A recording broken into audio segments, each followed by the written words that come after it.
Hello! Happy Sunday, at least it is for me here because I'm awake and alive and enthusiastic. So today, this is all I really have in my pantry, and I'm gonna turn it into my version of a berry crumble. So, to get started, you can take your favorite berry mix, and this is mine because it's the cheapest and funnest one at TJ's.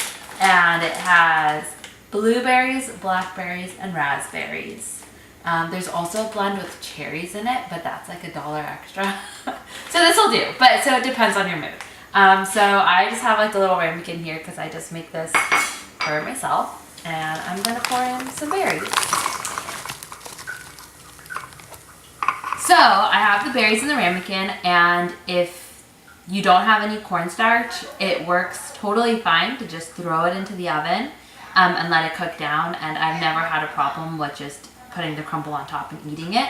However, I do recommend if you have some cornstarch, it's a great little addition because it does add a little bit more to the texture of the berries and giving it a similar taste and feel to that of like pies and crumbles and crisps and getting it a little bit gooier in the middle. Just trying to get the cornstarch sufficiently mixed through. I guess you could mix it with a spoon, but I find that this way works pretty well as well.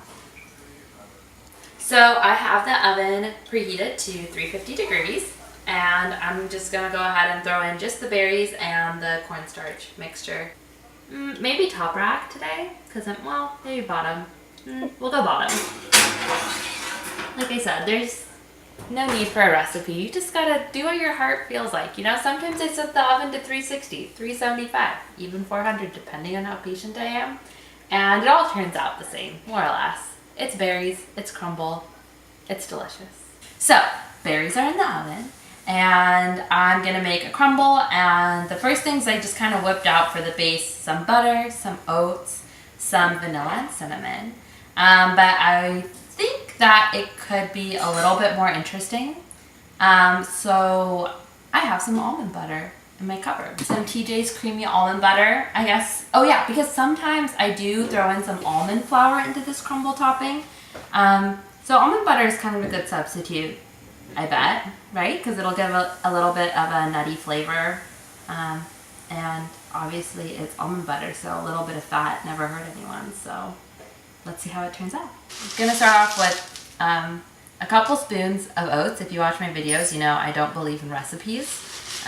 They're great guidance, measurements and stuff, but just depends on how much crumble you feel like having. And I think crumble is the best part of crisps.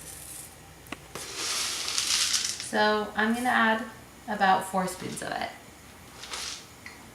Actually, maybe another spoon. Why not? And then, as thought out earlier, gonna just add some almond butter. Don't really have that much in here, so I'm just gonna scoop out what's in the bottom. It's cold. It's so cold this summer, so like everything is turning into being a little bit more solid. So I'm gonna add like that much almond butter if it comes off the spoon.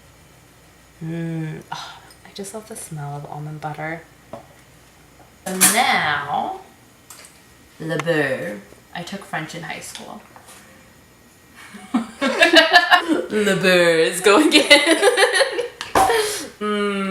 Tasty. To make it easier, I'm just gonna chop it up a little bit. And just a general kitchen tip, butter makes everything taste better.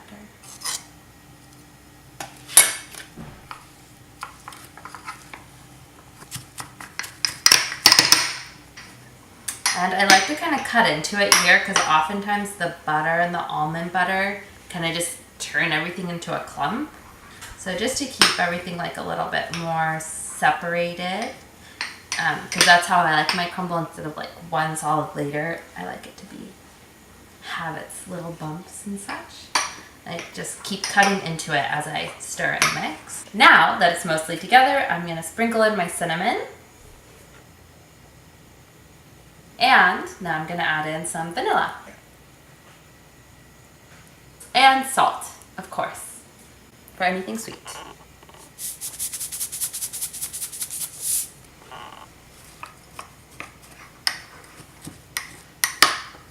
The rest can be done with the fingers as we like assemble it on top of our berry crumble. So let's head over to the oven and do that. So it started cooking. Maybe it doesn't look quite so appetizing, but it will get bubbly and lovely soon. So now we're gonna scoop on top this little crumble oat butter mixture that we just made.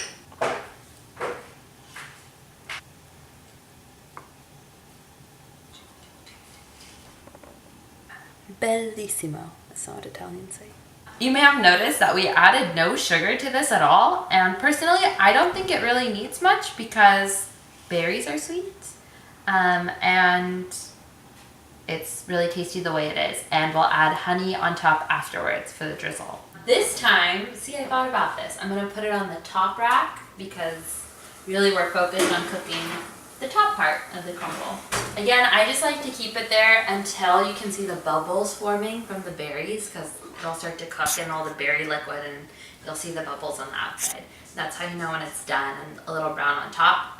If you like the temperature 350, you can stick with that. If you're a little more impatient, you can crank it up to 400. I wouldn't go beyond that because then you might just overcook and brown the top part without cooking the berries. But yeah, let's see how it turns out. So it smells delicious in here. I'm gonna pull out my berry crumble from the oven. It's been in the oven for about 20-ish minutes. I think the last 5-ish minutes I cranked up the oven temperature to 400 just to like get it a little crispier on top because I could hear and see the berries were bubbling. Say that 10 times fast. Bubbling berries, bubbling berries. It's gonna be good. Oh, yum. You can see the bubbling berries. And now for the final touch, a little drizzle of some local honey. I like to make it pretty. And I love my local honey. But make sure that this kind of cools down for a little bit. So many times I get excited when this comes out of the oven. It smells delicious. It looks ready. It doesn't seem too warm or hot on the top part. But as soon as you scoop in and eat the berries, your mouth might get burned, which has happened to me several times. So don't do that to yourself. Maybe meditate for like 5 minutes. Think about your life. Think about how delicious it's gonna be, and then it'll be awesome. Thank you for watching another episode of Make It Yum. Tell me your variation on this, what you do, what you like, and hit subscribe. Make it yours. Make it yum. That's gonna be edited.